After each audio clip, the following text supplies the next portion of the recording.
Good morning, fellow Hoops fans. Welcome back to another episode of the Last Shot NBA show here on Little Birdie TV. As always, brought to you by our good friends over there at topsport.com.au. Now it's Friday morning. Friday morning means old mate BK. BK, how are you? I'm doing good, my brother. How you living? I'm living good, man, but I'll tell you what, I woke up this morning to come down here to film. It's cold in Melbourne, fam. I was outside waiting for my Uber, and it was pitch black at 7 a.m. It was cold. Things are starting to get miserable, mate. Hey, join us. It ain't much better up here in Sydney. Yeah. Has it stopped raining up there, or is it still raining? It's been raining. Damn. All right, let's forget about the weather, BK. Let's get straight into the NBA talk. We're going to talk about a few Western Conference teams today. One team that is no longer raining threes, that is the Golden State Warriors, BK. They're going through a bit of a slump. They've dropped 4 in a row, including yesterday's loss to Phoenix. They're now 4th in the Western Conference standings behind the Dallas Mavericks, who we're also going to talk about in a minute, BK.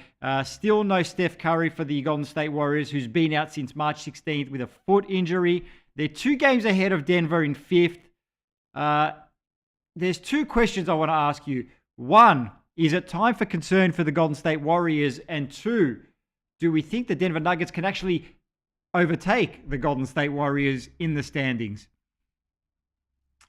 I think the Denver Nuggets can absolutely overtake the Warriors. I mean, the Warriors are just 1-7 in their last 8 games, and you can pinpoint the exact moment this started when Steph Curry went down against the Boston Celtics. They've only won 1 game since then, and more concerningly, they've looked bad. They just haven't been able to recapture any of the magic, and it just kind of shows you.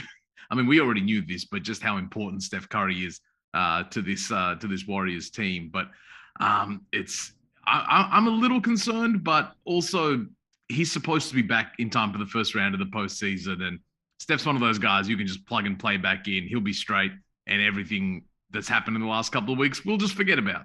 Yeah, look, it goes to show you, like you just said, it goes to show you, when you lose the greatest shooter of all time, that it does actually make a difference to your team. Now, what's hurt them most is, because like you said, they've looked bad. Earlier in the season, we enjoyed watching the Golden State Warriors. At this point, it kind of hurts my eyes sometimes to watch the Golden State Warriors. Now, you're missing Steph. Obviously, Clay is still working his way back to whatever, he's going to be, because he's not going to be the same Clay that he was before. We've seen glimpses of it, and he's shown flashes of being the old Clay. He had 30-odd points, the other day. He's not going to be that guy every single night anymore.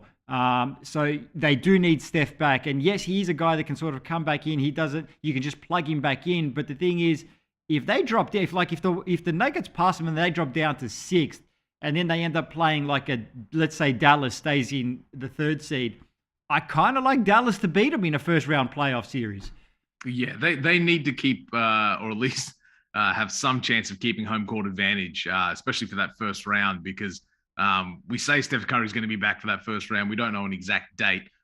So it could even be a situation where he's missing for a couple of games as well. But luckily for them, Jordan Poole looks exactly like Steph Curry right now. Yeah, he does. He had 30, I think it was 38 points. 38 against the Suns. Against the Suns. I saw those highlights coming through, and I was like, wow, I'm living in a time where we're getting some Jordan Poole 38-point highlights delivered to us. But BK, if we look at the schedule, so the Warriors have the Jazz, Kings, Lakers, Spurs, and Pelicans. Now, out of all those teams, all but the Kings have something to play for, so they're not going to be easy games for the Golden State Warriors. Then we look at the Denver Nuggets.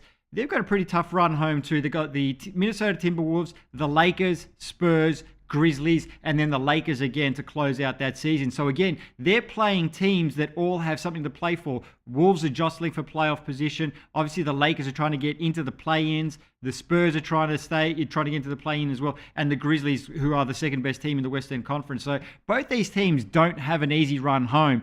I'm asking you right now, gun to your head, out of those two teams, who do you think finishes higher, Denver or Golden State? I'm going with the guy that's got the MVP candidate. The Nuggets, I have more faith in the Nuggets at this point than the Stephless Warriors. That's facts. I'm going to go with that too, BK, because like I said, I'm looking at that Warriors run home and then no Steph Curry. Like I said, Klay Thompson is at 70% of, what he normally is, and he's not that consistent. I don't think it's going to take more than Jordan Poole, aka Steph Curry Light, to carry these Golden State Warriors until actual Steph Curry can get back. Let's move on, BK. We're going to talk about the Dallas Mavericks now. Like we said, all of a sudden, they're up to third in the West. They're looking pretty good. They've been very impressive, I think, since probably that trade, getting rid of Porzingis, which is surprising where you get rid of your number 2 scorer and you somehow play better. Spencer Dinwiddie, for me, has been huge for that club. He's another guy that can sort of create his own shot, get some points on the board. The one that's been most impressive, BK, Jalen Brunson for me. Like, he's become like a consistent, pretty much third option for the Dallas Mavericks. And they've been playing fantastic basketball lately. Yeah, you've absolutely nailed it. It's that 3-guard lineup. We saw the Oklahoma City Thunder have success with that, in the Chris Paul days. But when you have 3 guys that are ball handlers, creators, you have Dinwiddie, who's a great guy in transition, can attack the rim. Brunson's great in the half court and from mid range, and then Luka Doncic is just great. So you can give them 3 different kind of looks, at the point of attack.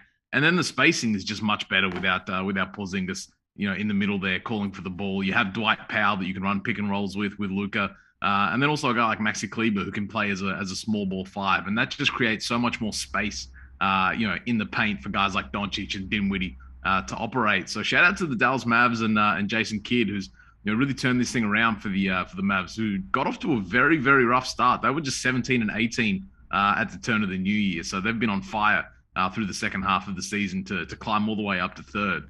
Yeah, one quick note as well, like on Jason Kidd. I kind of feel like he's underrated as a coach a little bit, because I thought he did a good job in... Look, I'm not saying we're not talking about Popovich, style levels, but I think he's a pretty good coach. I mean, I thought he did a good job developing guys in Milwaukee. He did a decent job in Brooklyn as well, except for that sort of water incident when he was trying to get that extra time out called. Hey, that's basketball IQ. Basketball IQ. I mean, he's a smart player, very cerebral. But I think he's done a great job, here as well. Now, in saying all of that about Kidd and about the Dallas Mavericks, and I still feel like there's kind of an over-reliance on Luka Doncic a little bit, and I don't know how that's going to translate to playoff basketball. When things slow down, it becomes more of a half-court game.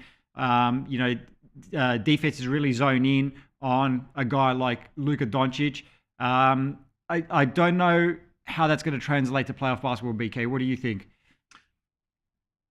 I think with Spencer Dinwiddie's addition, that definitely alleviates some of that concern, because we've already seen him hit, a couple of game winners since he's been in Dallas. The defense is going to go to Doncic at the end of games. So there are going to be guys open, and he's shown that he can not only create his own shot, but he can knock down a wide open shot. So it just gives them something else to worry about defensively in terms of this Mavericks team. But really, despite all these other guys playing well, I mean, Tim Hardaway's been out as well. He's not coming back this season. Despite all these other guys, it is going to come down to Luka Doncic and how far he can take them, because it's 2 first-round exits for them in the last 2 seasons. This year looks like the best chance they have to actually do something in the postseason, and probably, it may not necessarily be the most starry-eyed list of names next to Doncic, but the fit works alongside Luka Doncic. So I'm actually quietly confident in this Mavs team making a bit of noise.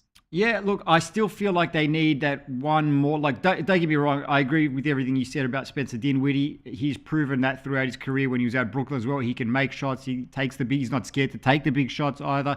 I just feel like that they need a number 2 guy that can really can just really take over a game as well. Yeah. So they're still missing something. They're still missing something. So, like you said, this is their best chance to get out of the first round. We'll see what happens. They're going to be closing out their season with games against the Wizards, Bucks, Pistons, Blazers, and then the last one against the Spurs. So they've got a not too hard schedule there. I mean, they've got very winnable games against Washington, Detroit, Portland. Milwaukee and the Spurs will be tough end of season, especially if they've got something to play for there.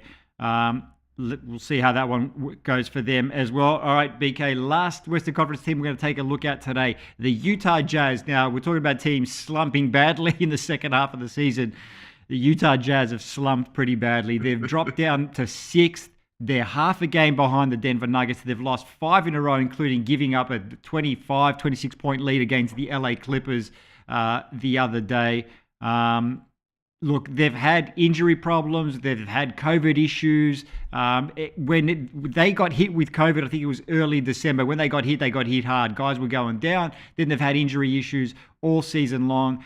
Following the Clippers loss, Donovan Mitchell appeared, frustrated, and I guess deservedly so. And then Rudy Gobert said this about what went wrong during that game. And I quote, he said, again and again and again, he goes, it's the same way. It's the essence of the way we play. I think that every time bites us. I think we all feel when it happens, it's like we just let it go. We just have to keep playing the right way, the same way for 48 minutes, BK.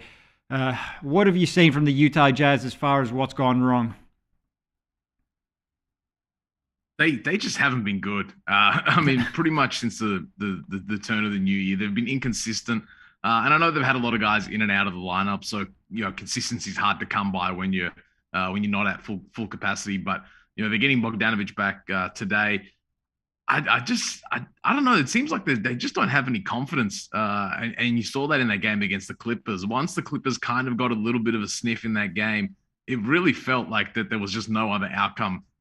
Even when they were down by like 15, 20 points, like the Jazz just didn't really put up a ton of resistance. And when you have two guys like Rudy Gobert and Donovan Mitchell who can get it done for you at both ends, it really shouldn't be the case for a team like the Utah Jazz, who very much has deep playoff aspirations, championship aspirations, but as it stands, they don't really look like a team that's going to threaten in the postseason. And it seems like the frustration of the last couple of years, coupled with underperforming again this year, it just kind of seems like things are unraveling a little bit there in Utah. And Donovan Mitchell's comments kind of just echo that. I don't know. You think this team's going to be around for much longer as currently constructed? No, I actually was going to mention about future New York Knicks Donovan Mitchell because I don't think he's going to be sticking around in Utah for too much longer. But I also look at this Utah team, and we spoke about it, BK, at the start of the season, where they've always been a great regular season team, especially over the last 4 or 5 years. They've put up numbers in the regular season. They just haven't been able to get it done in the playoffs. And now we're a team that I said, I'm not going to believe it until I see it with them. Now, this year, again, through no fault of their own, it's COVID, it's injury and all that sort of stuff, they haven't been a good regular season team, especially for the second half of this, regular season. And I just look at them and I think this group's run its course. I think it's very highly unlikely that they turn this season around. But I just think this group needs a fresh start. Probably, like I said, I think Mitchell will probably either request a trade or they get rid of him or something. But I think Gobert's going to be there. And maybe, I don't know, can you build around a guy like Gobert and have him as your focal point? I don't know. Yeah, it's a tough one because they're the two guys that, if you are going to make a move, they're the two guys people will be calling you about. The rest of the team, they do have a lot of older guys on the roster.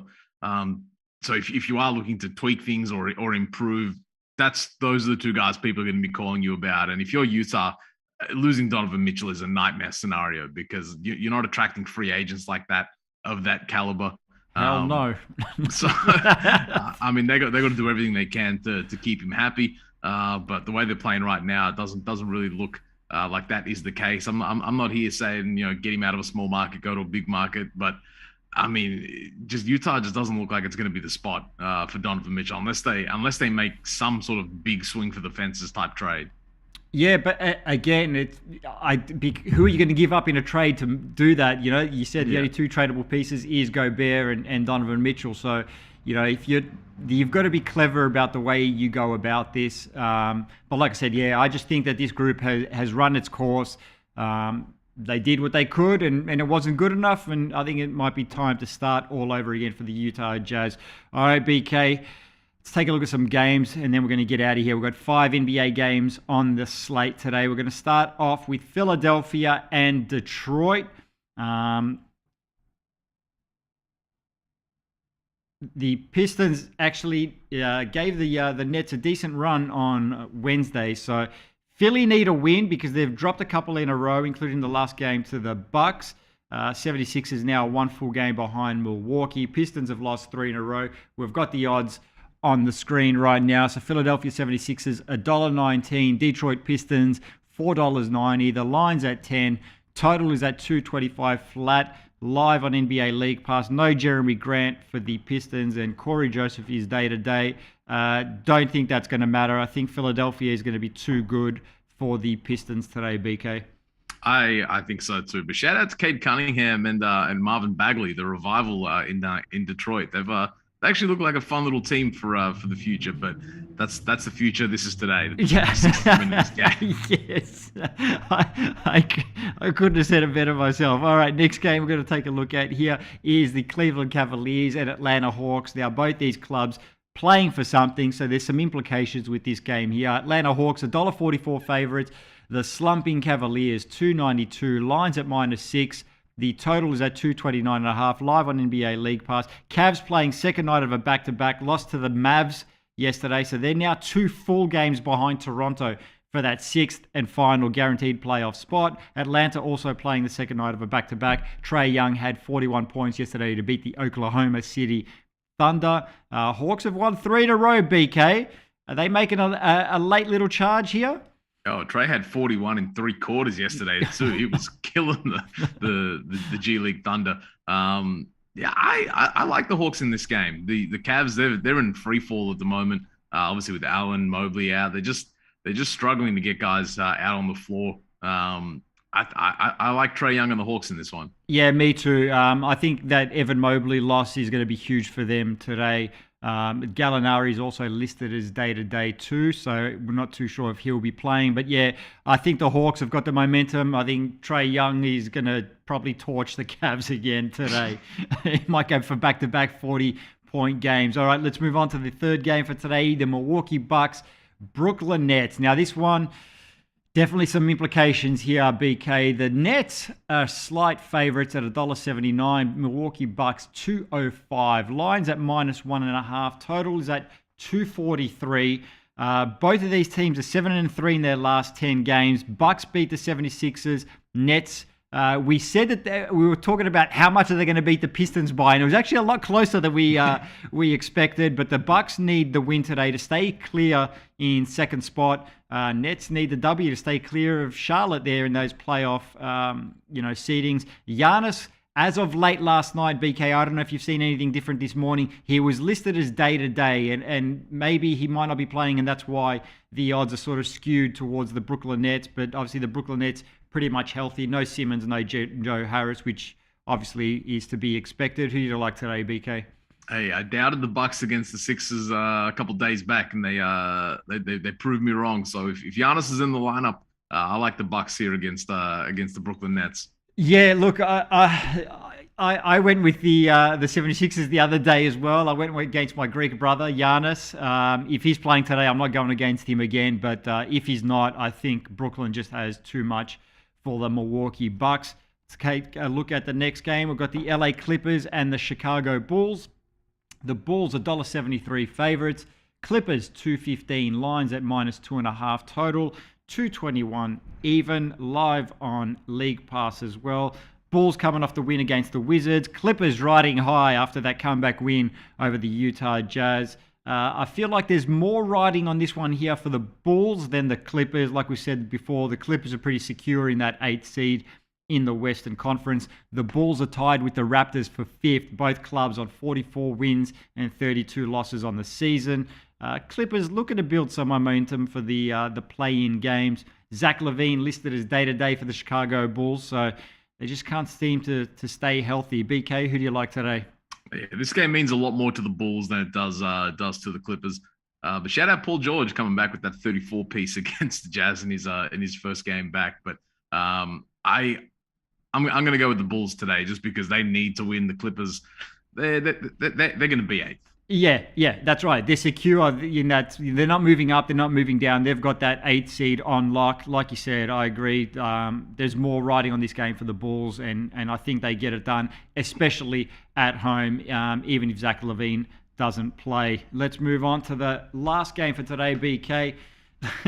So every time I see these Lakers odds, I just got to laugh because it's hilarious. The Utah Jazz, who are on a 5-game losing streak, mind you, are $1.08 favorites, and the Los Angeles Lakers $8.50. Now the line's at minus 13.5. Total is at 228. This one's live on League Pass. On ESPN. Spurs lost yesterday to the Grizz. Keeps the door open for the Lakers. Otherwise, they could have been maybe, I think, 4 game behind. So they're back in 10th now, courtesy of that Spurs loss yesterday. Jazz, like we said, slumping, lost 5 in a row. But they've got a 2.5 game lead over the Timberwolves, who are below them in the standings. Anthony Davis is listed as doubtful for this game. I don't think he plays. I think he's going to be playing on tomorrow, I believe. Friday in the US. I think he's going to be making his return. No LBJ. He's been ruled out, and that's why the Lakers are paying $8.50, and a team that's lost 5 in a row is such heavy favorites. BK, we're going with the Jazz, right, to snap the streak? No AD, no LeBron, no shot for the Lakers. I'm finally done. I love it. BK's finally done with the Los Angeles Lakers. I think Utah wins this game. I think it's funny that we look at the Lakers as an easy win now. Like, despite, I get it, they got no LBJ, no Anthony Davis, but they're looking at this and it's like, yeah, we could snap our losing streak today. So come on, Russell Westbrook. I can be one back. Listen, if Westbrook has a good game, I'll say something nice about him on Monday morning. How's that? All right, 30-point triple-double incoming. All right, BK, we're going to catch you again on Monday morning. Enjoy your weekend. Enjoy these games. Enjoy this Lakers and Utah game today. We'll catch you again on Monday morning. This has been another episode of The Last Shot NBA show here on Little Birdie TV, brought to you by our good friends at topsport.com.au. We'll catch you guys Monday morning.